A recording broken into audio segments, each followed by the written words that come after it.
Nambari 16, nyimbo za Kristo. Asante. Maombi. What choristers? 137.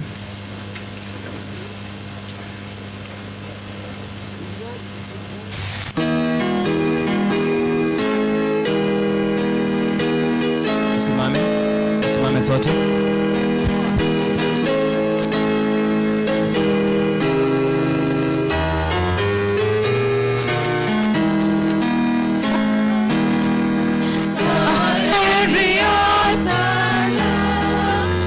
Tunapozidi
tulivyo hivyo, tusome Biblia zetu. Matthew chapter 26 verses 38 and 39 inasema hivi, then he said to them, my son is exceedingly sorrowful, even to death. Stay here and watch with me. He went a little further and fell on his face and prayed, saying, oh my father, if it is possible, let this cup pass from me. Nevertheless, not as I will, but as you will. Na Mungu abariki somo. Tufunge macho tuombe. Mtakatifu, mtakatifu, mtakatifu, Muumba mbingu na nchi, jina lako lipewe sifa milele na milele. Asante asubuhi ya leo Baba wetu. Asante kwa uwezo wako maana umetulinda wiki nzima hadi siku ya leo Sabato takatifu. Sehemu ya maombi, tumekuja mbele zako wa dhambi, wanyonge, wadhaifu, kutoka kiti chako cha enzi. Baba, tuombe rehema, tuombe msamaha wa dhambi, tuombe nguvu zako, tuombe Baba wakati tunaenda nzetu, tuombe Roho yako Mtakatifu amuongoze nasi vile tunasikiza, tusikize na Roho yako Mtakatifu atuongoze, tujue yale mapenzi yako. Ni katika jina la Kristo tumeomba na kuamini. Amen. Ni wakati wa maombi. Kwa majina mimi naitwa Jacqueline, ambaye anatuongoza anaitwa Sister Rose. Tunamkaribisha Sister Rose atuongoze. Thank you, my sister Jacqueline. Church, na wasalimu hamchambo. Hamchambo tena. God is good and all the time. Wow, amen. I want to welcome you all. Feel at Jesus' feet. It's prayer session. Na kila mmoja amekaribishwa ili tuweze kumwabudu Mungu wetu kupitia kwa njia ya maombi. We know and understand that prayer is a way of communicating to our God. And it's acceptable to God if we pray in faith and through Jesus' name. We can pray anywhere, anytime, and anybody can pray if you trust in God. And we know that we pray because we believe that God listens, hears, and answers the prayers of those who call him in faith. Prayer makes the darkened clouds in our lives to withdraw away from us or to disappear. Prayer brings all the blessings that we need from God. Prayer makes Satan tremble. Wherever the children of God goes down on their knees to pray, the devil trembles. We have read from the book of Matthew chapter 26, verse 38 and 29. This is a well-known prayer, and this prayer was made by Jesus himself. We find that as the time drew near for Jesus to be crucified or to die for the sins, he says in that verse that my heart, my soul is exceedingly sorrowful. So at the time drew closer, Jesus' heart became more sorrowful just because he was going to die for our sins. We are told that Jesus prayed three times. We are told that he went with his disciples. Alienda na wanafunzi wake watatu, akawaambia, sit here and watch with me. So he went further a bit, went down on his knees and prayed to God. Akaambia Mungu wake, ingekuwa ni uwezo hiyo kikombe iweze kuondolewa kwake.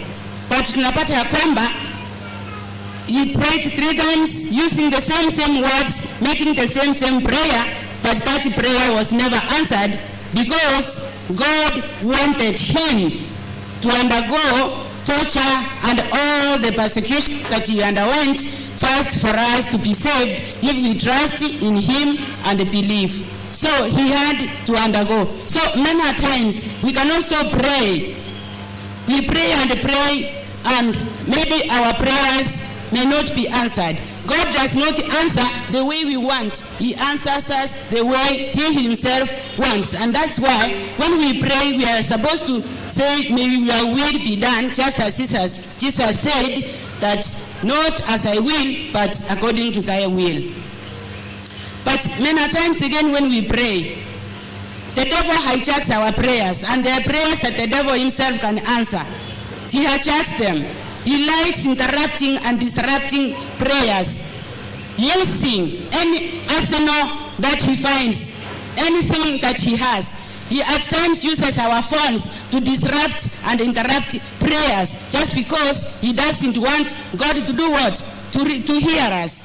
So even in our churches here, we can testify that many times your phone can be silent, but when we say let us pray, then somebody does what? Calls. So it interrupts you. Unafungua macho, unaenda switch off ama kuiweka in the silent mode. That's the devil's schemes. That's how he interrupts. You can use our children to disrupt prayers in our homes. You can use our spouses to disrupt prayers. But we don't have to fear. We need to do what? To keep on pressing and keep on praying.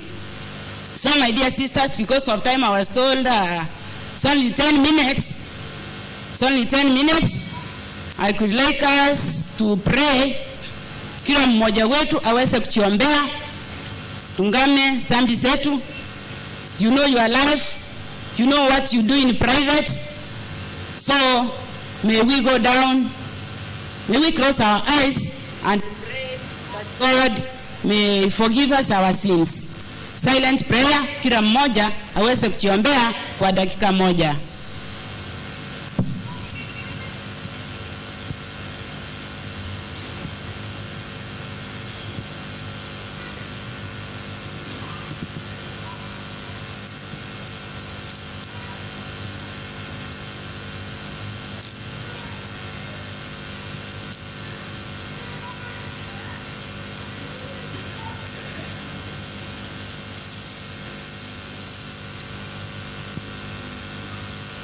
Sawa, tutaendelea.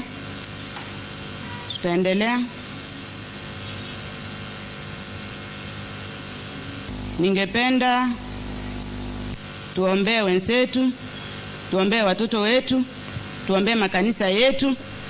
And today being a Prosperity Ministry Sabbath, pia ningependa kuwakaribisha nyote na sisi tuelewe ya kwamba we are all disabled in one way or the other. It doesn't mean that when you are disabled, maybe it's when you have you limp, you are blind, you are deaf. We are all disabled by sin. And therefore, we are going to pray for those who are physically, mentally, in any way. When you put on even the sunglasses, hatukusaliwa na miwani. So wakati unapata maybe umevalia miwani, it means you are disabled. Your sight is not good, and that's why you are using them. When you are losing, when you have lost one of your teeth, it means you are disabled. So mara mingi tunatenda tunaangalia ya kwamba those ones who are disabled are the cripples, are the deaf, the blind. No, we have all been crippled by sin. Na kwa hivyo kwanza tutaanza na watoto wetu, na ningependa kuomba mchitolee mama mmoja akuje mbele kwa ajili ya kuombea watoto wetu. Tunajua we live in a world corrupted by evil, and our children actually are victims of circumstances. There is child labor. I don't know what's wrong with mitambo. There is child exploitation, early child marriages, teen pregnancies. Mnaona kutoka kwa TV yale ambayo tunaona juu ya watoto wetu ni ya kuumiza roho. So ningependa mama mmoja akuje mbele kwa ajili ya kuombea watoto wetu. Kuna familia zingine watoto wanateseka, wengine ni mayatima, wengine wanayapitia katika mikononi ya hata washiriki wengine. Unachukua mtoto wa mwenyewe ni yatima, unampeleka, unaenda kumsaidia, unampeleka shule, lakini unamtumia kwa njia ambayo ni mbaya, na hata Mungu mwenyewe afanye nini? Hawezi kufurahia na hiyo. Watoto wetu wamechukuliwa na shetani, wengine waka-addicted na drugs and alcohol, wengine hata pornography. So kindly we need to pray. we need to pray. Mama mmoja ajitolee akuje aombee watoto wetu. Katika kitabu cha Yeremia 31:17 inasema hivi, this is what the Lord says. Wait for mama mmoja leo akuje hapa mbele. The Bible says in Jeremiah 31:17, this is what the Lord says, restrain your voice from weeping and your eyes from tears, for your work will be rewarded, declares the Lord. Your children will return to their own land. My dear sisters, my dear brothers, if we pray for our children, those in the streets, our girls especially, they are walking naked in the streets, selling their bodies, and the Bible tells our bodies are the temple of God where the Holy Spirit lives. So if we pray for these girls, if we pray for our children, the Lord has said they will come out of the streets and come back what? And come back home. So mmoja akuje kuombea watoto wetu. Asante Sister Concepta. Pia tutaenda kuombea familia. Tutaenda kuombea familia. Ningeomba baba mmoja pia akuje mbele kwa ajili ya kuombea familia. The devil has attacked our families. There is no peace. Hakuna amani, hakuna kuelewana kati ya baba na mama, hakuna kuelewana, ni vita. Mama analala nje, papa sijui anakunywa pombe, wengine wanalala kwa mitaro. There is no peace in our families. There is no peace at all. The Bible says in Luke chapter 12:51-53. Inauliza hivi, na Mungu Yesu mwenyewe anaongea, do you think I came to bring peace on earth? No, I tell you, but division. From now on, there will be 5 in one family, divided against each other. 3 against 2 and 2 against 3.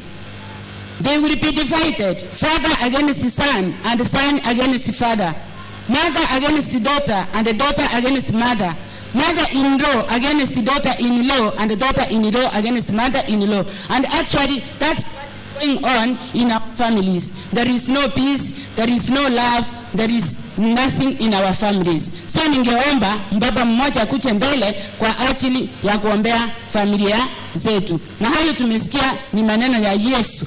And that's what's exactly happening. There is no peace, there is violence everywhere. Mama na papa hawaongerezani, hawalali pamoja. Mama anaishi kitchen, papa anaishi kwingine. Yani, lakini siku ya Sabato ikifika, tuko hapa kanisani. And we might even come in one vehicle. Wengine wakituona wanafikiri tuko pamoja, lakini kila mmoja ametoka kwake, tumekutana tunakucha nini? Kanisani. So not even our Christian homes are safe. So my dear sisters, we need to pray. Sijaona sawa, Elder Wandi amesema ataombea familia. Ubarikiwe pastor. Sasa Elder. Ngine ni kuombea makanisa yetu. From the union down to local churches and even the entire world. The love of our churches has gone cold. Wengine hata we don't greet each other. Terrible things are happening in our churches. People don't care anymore. Vituko zinafanyika kanisani. Yani we are living, tumefika nyakati za Sodoma na Gomora, and we are even worse than that. There are conflicts in church. Why? Because of pride. People are full of pride. Jisaidie kanisa ime. Tunapigania vitu, tunapigania nini? Yani hakuna kuaminiana.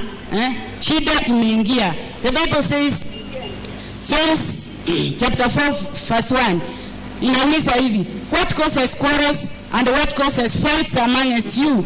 You seek not this, that your passions are at war in you. My dear, we can see. Si kwamba hii ni maneno yangu. Biblia imeongea, na hizi ni vitu tunaona siku kwa siku katika makanisa yetu. Vita kali katika makanisa yetu. Mungu atusamehe na atusaidie. Hello.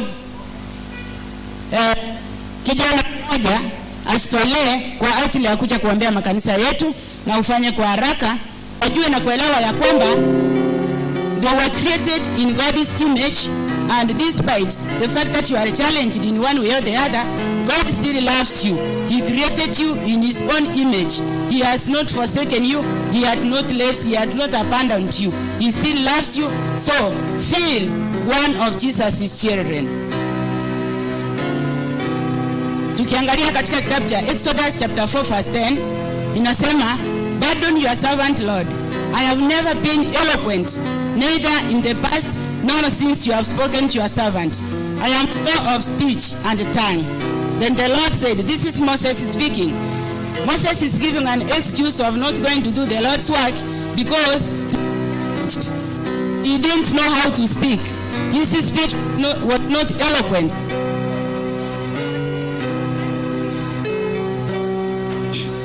Hello? Because he knew he could not make it, for he didn't know how to speak. Then the Lord told him, who gave sight? Or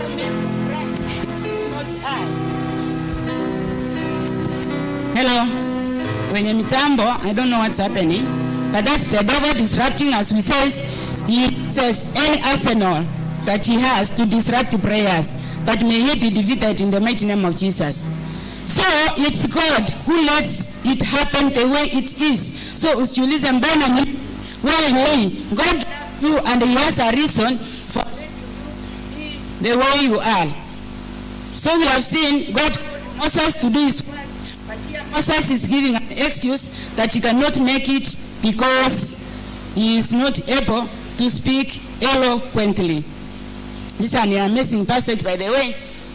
And from here, you can see that all humans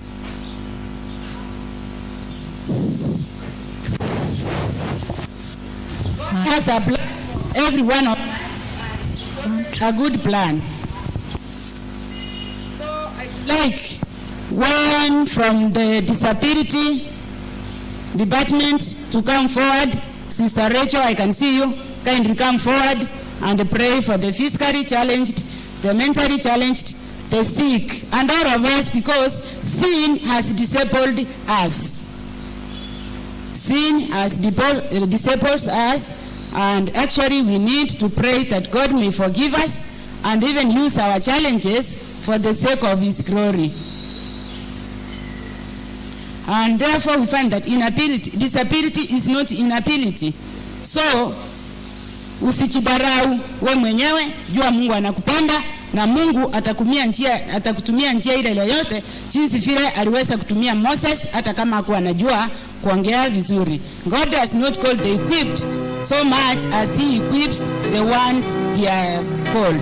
Finally, I would like all the elders who are present to come and surround the basket that they may offer prayer for the prayer. Naomba mlete your prayer requests before tuanze na maombi. Wale ambao wataleta, ninaomba mlete ili tuweze kufanya maombi kwa pamoja. Na Mungu awabariki. Ningependa wale ambao wamekuja wakuje hapa mbele. Tutaanza na kuombea watoto.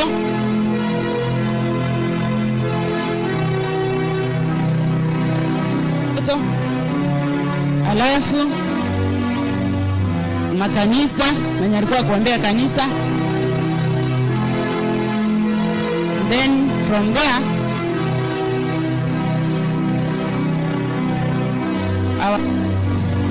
mwenye alikuwa anaombea familia. Sawa, kuja mbele kwa sababu tutaanza hivi watu. Hayo.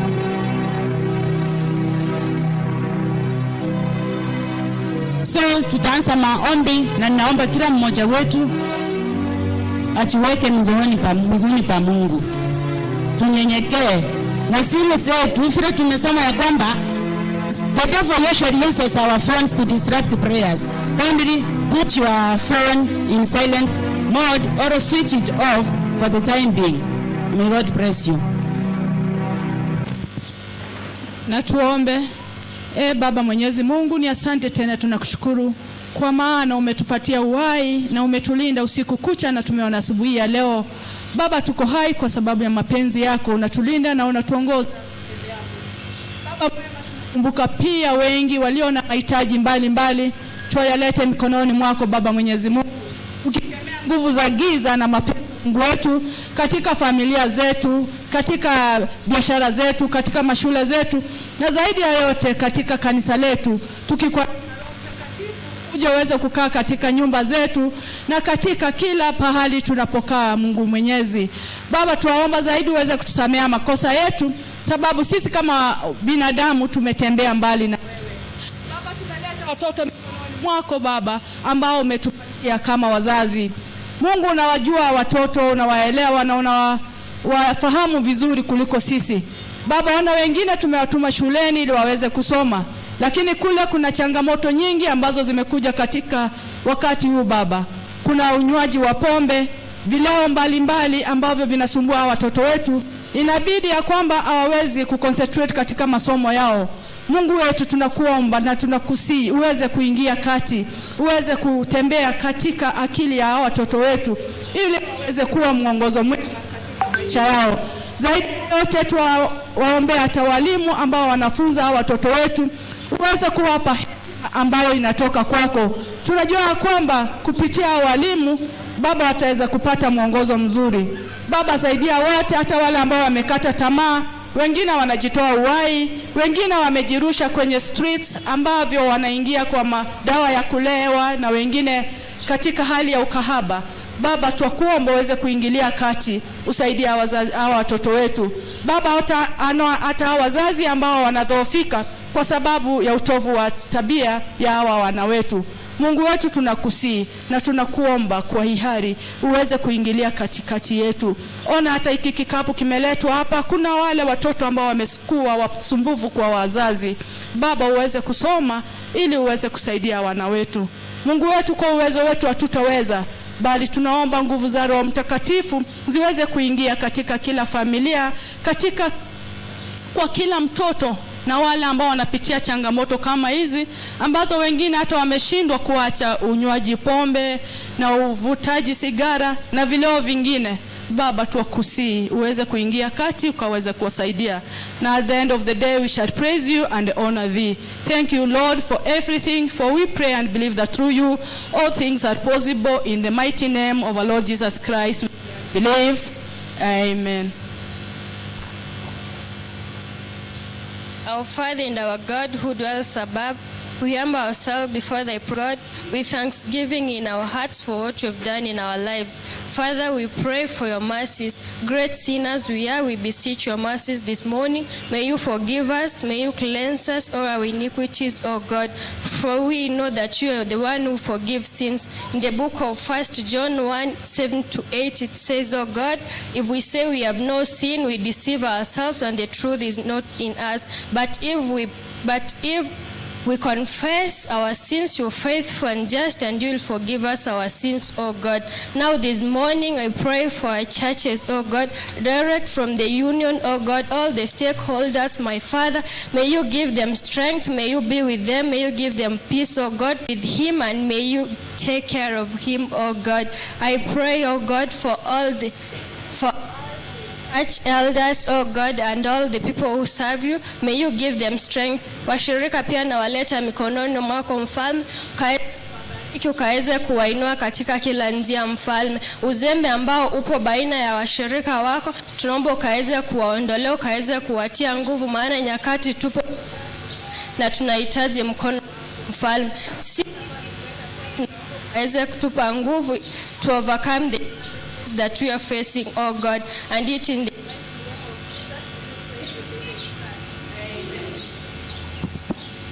Our kind and loving Master who art in heaven, we want to thank you, we want to praise you, we want to glorify you, Lord, this morning.